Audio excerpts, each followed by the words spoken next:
ہر professional کی اپنی ایک ترتیب ہوتی ہے، ان کی کانفرنسیں ہوتی ہے اور ان کی ورکشاپیں ہوتی ہے، اس کے اندر جانا پڑتا ہے۔ وہ کیوں کرتے ہیں؟ اپڈیٹ ہونے کے لیے، اپنے آپ کو اپڈیٹ کرنے کے لیے، اپنے پروفیشنل نالج کو بڑھانے کے لیے، اپنے لوگوں کو آگے بڑھانے کے لیے۔ یہ ان کی ایک ترتیب ہے، بالکل ہو بہو یہی ترتیب 1400 سال پہلے اللہ کے محبوب صلی اللہ تعالی علیہ وسلم نے ہمیں دی، اور وہ رمضان کے نام پر دی۔ ایک مہینہ ہمیں ایسا دیا کہ جس میں دن میں روزہ دیا، رات میں تراویح دی۔ روزے کے تعلق سے تو ہم 3-4 ہفتوں سے سن رہے ہیں۔ اب تراویح جو اللہ نے دی ہے نا، وہ بڑی نعمت ہے، بوجھ نہیں ہے دوستو، بڑی نعمت ہے۔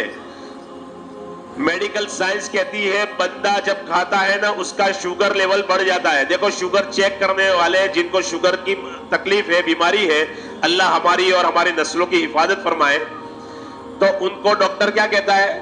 صبح صبح بھوکے پیٹ شوگر چیک کروانے کے لیے آؤ، اور کھانے کے 2 گھنٹے کے بعد چیک کروانے کے لیے آؤ۔ یہ 2 وقت ہوتے ہیں عمومی طور پر شوگر چیک کرنے کے لیے۔ شوگر لیول جب ہائی ہو جاتا ہے نا تو ہمارے جسم کا سسٹم بگڑ جاتا ہے اور بیماریاں وجود میں آتی ہے، اور جب بھی بندہ کھاتا ہے اس کا شوگر لیول ہائی ہو جاتا ہے۔ اس لیے اللہ رب العزت نے رمضان میں ہمیں تراویح دی کہ ہم افطار میں کیا کچھ نہیں کھاتے۔ تھوڑی دیر کے لیے سوچے، ایک باؤل ہو، ایک کٹورا ہو، ایک پلیٹ ہو، اس کے اندر آپ کھجور بھی ڈالیں، پانی بھی ڈالیں، دودھ والا شربت بھی کوئی بھی ہو وہ ڈالیں، پھر اس کے بعد اس میں سموسا بھی ڈالیں، بجیا بھی ڈالیں، اور جتنی آئٹمیں ہیں وہ جو کھاتے ہیں نا ہم، وہ ساری چیزیں رگڑا وغیرہ سب کچھ ڈالیں، اور ذرا اس کو مکس کر کے دیکھیں، پی سکیں گے ہم؟ دودھ کی آئٹم میں کوئی ایسی چیز گر جاتی ہے نا تو دودھ کو پھاڑ دیتی ہے۔ دوستو میرے اللہ نے ہمیں کیسا جگر دیا ہے اور کیسا میدا دیا ہے، اس کے اندر دودھ بھی جا رہا ہے، کھجور بھی جا رہی ہے، پانی بھی جا رہا ہے، شربت بھی جا رہا ہے، اور ساتھ میں سموسا اور کیا کچھ جا رہا ہے، جو ہم کھا رہے ہیں سب جا رہا ہے۔ ہونا کیا چاہیے تھا؟ بد ہضمی ہو جانی چاہیے تھی، کھٹی کھٹی ڈکاریں آنی چاہیے تھی، آدمی کو اینو پینے کی ضرورت پڑتی یا زیرو پینے کی ضرورت پڑتی۔ میرے اللہ نے تراویح دی، یہ ہمارے سسٹم کو بالکل برقرار رکھنے کے لیے، اللہ نے ہمارے جسم کے نظام کو مینٹین کرنے کے لیے اللہ نے تراویح دی ہے۔ دوستو یہ کوئی بوجھ نہیں ہے، شوگر لیول کو نارمل کرنے کے لیے اللہ نے ہمیں تراویح دی ہے۔ اس کے روحانی فائدے تو بے شمار ہے۔ اللہ کیا دے گا آخرت میں وہ تو بہت کچھ ہے، گئے سال بھی الحمدللہ بیان کیا تھا اس کے اوپر، ایک ایک سجدے پر اللہ کیا دیتا ہے، لیکن جسمانی اعتبار سے کتنا بڑا فائدہ ہے۔ اللہ نے 1 مہینہ دیا، پھر تراویح میں قرآن کریم کا ختم سنت قرار دیا۔ او میرے بندو، دن بھر میں بلکہ سال بھر میں تم کیا کرو گے؟ اپنے اپنے کاموں میں مشغول رہو گے، کوئی کاروبار کی کس فیلڈ میں ہے، کوئی کس لائن میں ہے، کوئی کس لائن میں ہے، ہر ایک اپنے اپنی لائن میں ہے، غفلت کے شکار ہو جاؤ گے، سستی تمہارے اندر آ جائے گی۔ لہذا اب کیا کرو؟ اب اپنے آپ کو اپ گریڈ کرنے کے لیے روحانی اعتبار سے تم نے جو اللہ سے وعدہ کیا تھا، الست بربکم قالوا بلا، تم نے کہا تھا اے میرے اللہ آپ ہی ہمارے پالنہار ہیں، روزی دینے والے آپ، مشکل کشائی کرنے والے آپ، حاجت روائی کرنے والے آپ، اولاد دینے والے آپ، مال دینے والے آپ، صحت دینے والے آپ، ساری ضرورتوں کو پورا کرنے والے آپ ہیں، ہمارے رب ہے۔ لیکن دنیا میں آ کر اس کو تھوڑا سا بھول بیٹھے، غفلتوں میں مبتلا ہو گئے۔ اب اللہ رب العزت نے تراویح میں قرآن کریم کے ختم کو سنت قرار دیا۔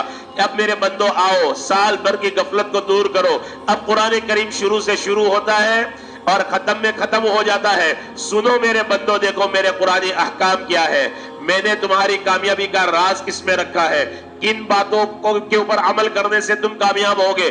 آؤ قرآن کریم سنو، نئے جذبے کے ساتھ تم سنو، نیت کے ساتھ سنو کہ بھائی ہم اس کے اوپر عمل کریں گے اور ایک انقلابی زندگی بنانے کے لیے۔